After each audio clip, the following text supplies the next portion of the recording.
കശുവണ്ടി വികസന കോർപ്പറേഷൻ അഴിമതി കേസിന്റെ കോടതിയലക്ഷ്യ നടപടിയുടെ ഭാഗമായി മുൻ പ്രിൻസിപ്പൽ സെക്രട്ടറി മുഹമ്മദ് ഹനീഷ് ഇന്ന് ഹൈക്കോടതിയിൽ നേരിട്ട് ഹാജരാകണം. ജസ്റ്റിസ് എ ബദറുദ്ദീന്റെ ബെഞ്ചിന് മുൻപാകെയാണ് ഹാജരാകേണ്ടത്. ഇന്ന് ഹാജരായില്ലെങ്കിൽ അറസ്റ്റ് വാറന്റ് പുറപ്പെടുവിക്കുമെന്ന് കോടതി മുന്നറിയിപ്പ് നൽകിയിരുന്നു. ലാൽ കൃഷ്ണനുണ്ട് കൊച്ചിയിൽ നിന്ന് വിവരങ്ങളുമായി. Good morning Lal. ഈ കുറെ നാളുകളായി ഈ കേസുമായി ബന്ധപ്പെട്ട് ഹൈക്കോടതിയുടെ ഭാഗത്തുനിന്ന് രൂക്ഷ വിമർശനങ്ങൾ ഏറ്റുവാങ്ങുന്ന ഉദ്യോഗസ്ഥനാണ് ഈ മുഹമ്മദ് ഹനീഷ്. ഇന്നെന്തായാലും ഹാജരാകാതെ വഴിയില്ലല്ലോ. തീർച്ചയായിട്ടും കഴിഞ്ഞ തവണ ഹാജരാകാതിരുന്നപ്പോൾ തന്നെ കോടതി വലിയ രീതിയിലുള്ള വിമർശനമാണ് മുഹമ്മദ് ഹനീഷിനെതിരെ ഉന്നയിച്ചത്. അന്ന് അദ്ദേഹം പറഞ്ഞ കാരണം ബജറ്റിൻ്റെ തിരക്കിലായതുകൊണ്ട് തനിക്ക് ഹാജരാകുന്നതിന് ബുദ്ധിമുട്ടുണ്ട് എന്നുള്ള കാര്യമാണ്. പക്ഷേ കോടതി അന്നേരം പറഞ്ഞ മറുപടി എന്ന് പറയുന്നത് കോടതിയോട് കളിക്കാൻ നിൽക്കരുത്, ഇവിടേക്ക് ഇറക്കാൻ വേണ്ടിയിട്ട് നമ്പറുകളായിട്ട് വരേണ്ടതില്ല എന്ന രീതിയിലുള്ള രൂക്ഷമായ വിമർശനമാണ്. മാത്രമല്ല ഇന്ന് ഹാജരായില്ലെങ്കിൽ കർശന നടപടികളിലേക്ക് കടക്കുമെന്ന താക്കീത് കൂടി നൽകിയിരുന്നു.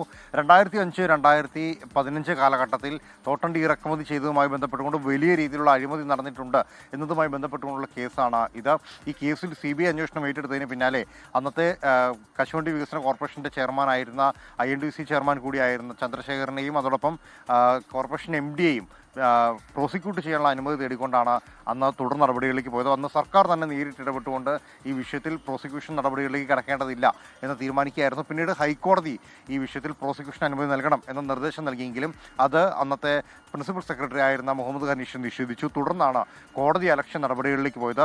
ഇതിനെതിരെ അദ്ദേഹം ഡിവിഷൻ ബെഞ്ചിന് അപേക്ഷ നൽകിയെങ്കിലും ഡിവിഷൻ ബെഞ്ചും ഈ ആവശ്യം തള്ളുകയായിരുന്നു. അതോടുകൂടി കോടതി അലക്ഷ്യ നടപടികൾ കാര്യക്ഷമമായി തന്നെ എടുക്കാം എന്ന തീരുമാനത്തിലേക്ക് പോവുകയും കോടതി അതുമായി ബന്ധപ്പെട്ടുകൊണ്ടുള്ള തുടർ നടപടികളിലേക്ക് പോയിരുന്നു. ഈ കേസിലാണ് ഇതുവരെ കേസിൽ ഹാജരാകാൻ മുഹമ്മദ് ഹനീഷ് തയ്യാറാകുന്നത്. അതിൻ്റെ പശ്ചാത്തലത്തിൽ കോടതിയുടെ ഭാഗത്തുനിന്നുള്ള രൂക്ഷ വിമർശനത്തിന് കൂടി ഉണ്ടായ സാഹചര്യത്തിൽ ഇന്ന് അദ്ദേഹം കോടതിയിൽ നേരിട്ട് ഹാജരാകും എന്നുള്ളതാണ് പ്രതീക്ഷിക്കുന്നത്. അല്ലാത്ത പക്ഷം തുടർന്നുള്ള നടപടികൾ, അതായത് അറസ്റ്റ് അടക്കമുള്ള നടപടികളിലേക്ക് അടക്കം എന്ന താക്കീത് നിലവിലുണ്ട്. ഈ വിഷയത്തിൽ നിലവിലുള്ള വ്യവസായ വകുപ്പ് പ്രിൻസിപ്പൽ സെക്രട്ടറിയെയും കക്ഷിയെടുത്തുകൊണ്ടാണ് കോടതി നടപടികൾ മുന്നോട്ട് പോയിക്കൊണ്ടിരിക്കുന്നത്.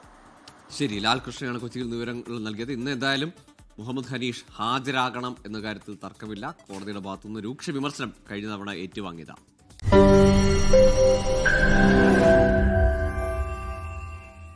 ലോകത്തെവിടെയായാലും ഏത് സമയത്തും 24 വാർത്തകളും ഓഗ്മെന്റഡ് റിയാലിറ്റി പാക്കേജുകളും എക്സ്പ്ലെയിനറുകളും വിശദമായി കാണാൻ ഞങ്ങളുടെ YouTube ചാനൽ നിങ്ങൾക്ക് സബ്സ്ക്രൈബ് ചെയ്യാം.